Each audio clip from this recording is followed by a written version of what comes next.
Okay, so let's talk about Toriko for a little bit. This chapter, yeah, this chapter was fucking awesome.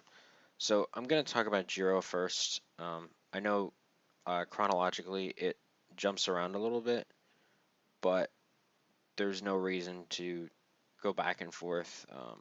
I'm gonna go, just talk about all the Jiro stuff, and then all of the Midora stuff. Wait, maybe it didn't jump around. Never mind. I thought it did for some reason.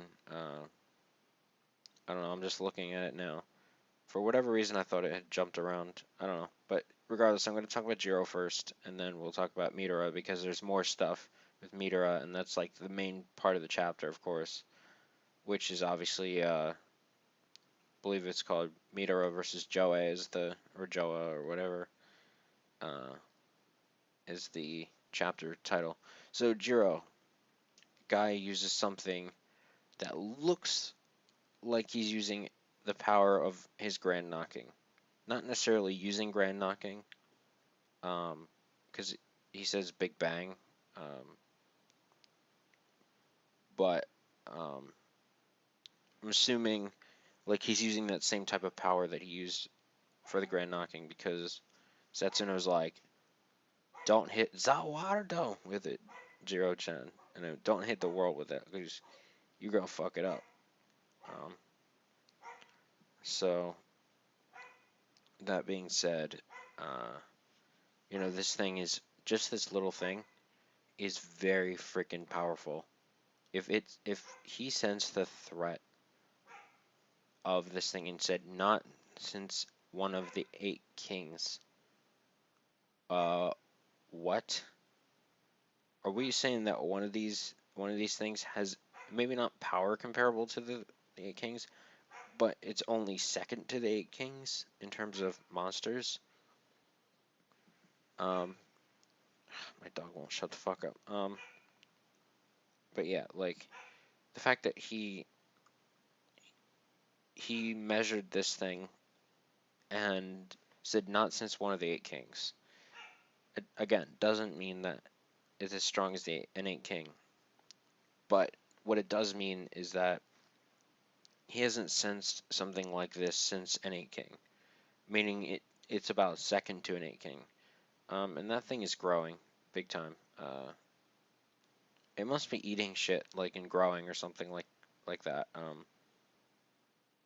Even the knocking, like just a normal knocking didn't do it, but I kind of figured that would be the case. But this guy is going nuts now. Jiro's going ham on this thing, and it's not going to survive. There's no way. Um, Jiro is not going to get taken out like that. Just saying. So I guess that's it for Jiro.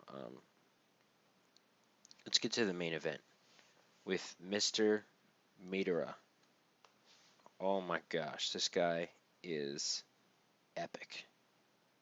He let his guard down, or should I say, he froze. He froze a for a 0.01 seconds, 1/100th of a second. Um, yeah, a human cannot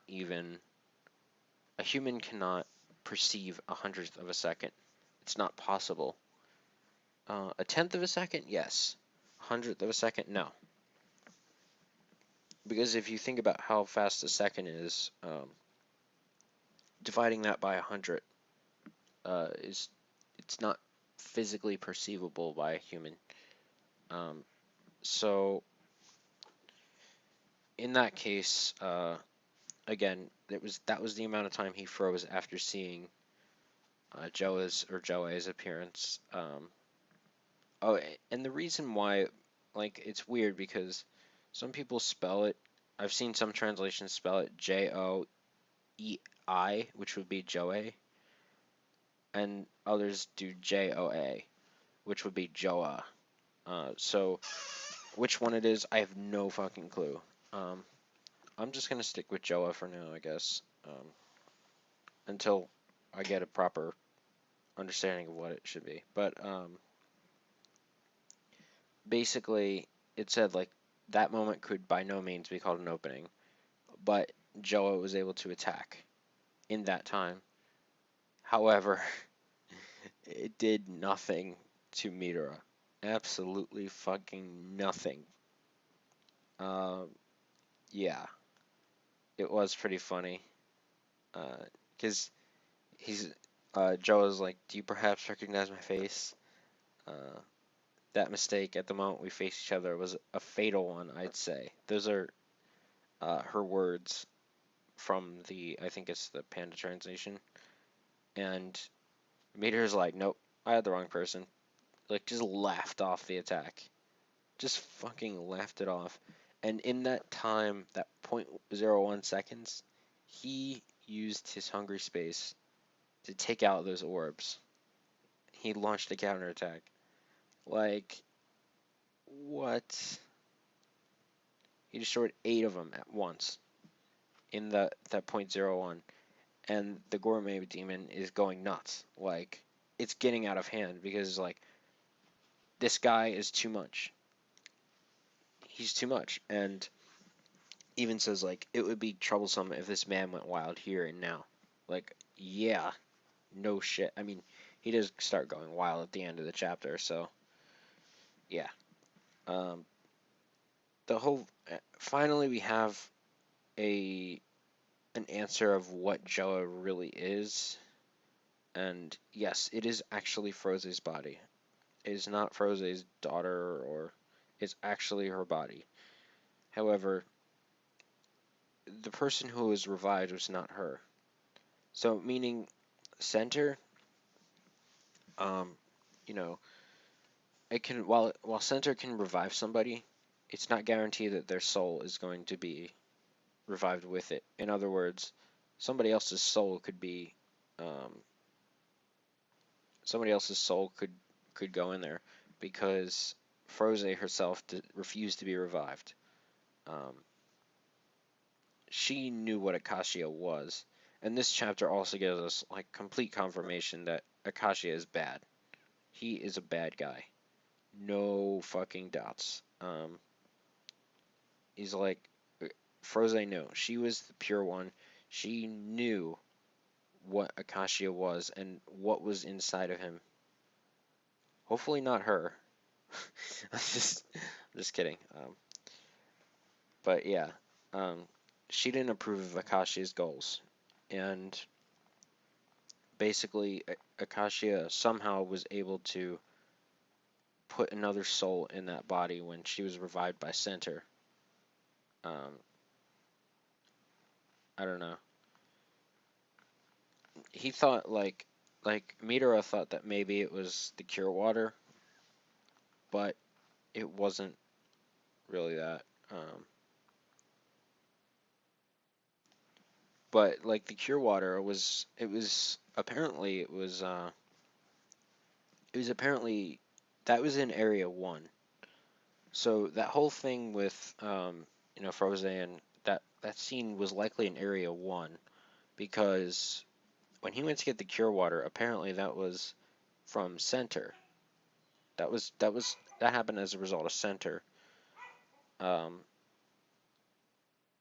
and so obviously he wants to find Acacia, and he wants to know what his goals are because it seems like Midora wants to go after Acacia with a vengeance. Um, this is all just like following the shit with Ichiryu because Ichiryu was basically trying to tell Midora that the real enemy was Acacia all along, not just the Blue Nitro, but the but Acacia himself. And Midora understood, even though he never got to finish that story, he understood that story was about Acacia. And so ultimately, it seems to come full circle that Midora is now going after Acacia himself, and to do that, I guess he's going after Joe first. So the question is, will he be able to beat Joa? Or is that an opponent for Toriko to beat? It's very up in the air because this is not traditional. Because you would think that perhaps Toriko might have faced Midora at one point back early in the series. You might have said, well, I know how this is going to end. Toriko's going to gain some power and he's going to beat Midora at the end. Well, no. Actually, the person who fought Midora was Ichiryu, and instead of beating him, he actually not necessarily talk no jutsu him, I guess kind of. And so Midora is not the real enemy here. So people are probably saying the same thing. Is like, oh well, Toriko is going to beat Acacia, he's going to beat Joa, he's going to beat the Planet Eater. Well, is he really going to beat all three of them? I don't think so. I actually think that Midora is going to take out one of them. That is my prediction. And the reason for that is because there's so much happening that I don't think Toriko is going to be able to, not necessarily power-wise have the chance, but time-wise have the chance. So I personally believe that Midora is going to take out one of them. Maybe Jiro will take out another. I don't know. I doubt it, but Toriko is likely going to deal with the biggest threat, which is probably going to be the Planet Eater, which also could be Acacia. I mean, in which case it would be two villains to beat, which it could be Midora and Toriko. And perhaps the appetite thing with the whatever that thing was called that the four heavenly kings used on the four beasts. Maybe that they might use that. I don't know. We'll see, but it's too early to tell. I'm just speculating at this point because it's possible that Joa could be beaten by Midora. Um, it's also possible that Midora could die here. I mean, there could have been that tiger got eaten by the gourmet cells. I mean, that could be that monster thing. I mean, who knows? It could that could be symbolism, but it's possible that Midora takes him out. Um, but of course, the ending of the fucking chapter, he uses meteor spice on the frickin' hideout. He has literally just destroyed the Neo headquarters. Yeah. Hello, meteor spice. Yeah. Remember that shit that destroyed the fucking human world? Well, it's a direct attack on the Neo headquarters. So have fun, guys. I mean, your freaking allies are there too, buddy. Like Alfaro and I think well, I think it might have just been Alfaro, but hopefully he'll be safe, I guess. But that's crazy. Can he prevent the revival? No. But can he potentially stop Joa? Yeah, he could potentially do something of that nature. Because as we know, the revival is pretty much done at this point. But yeah. So that's going to be about it, guys. This was a fantastic chapter. Still don't know what we're doing as far as the order of things, but still, it was a fantastic chapter. So thank you guys for listening, and we'll see you guys next week.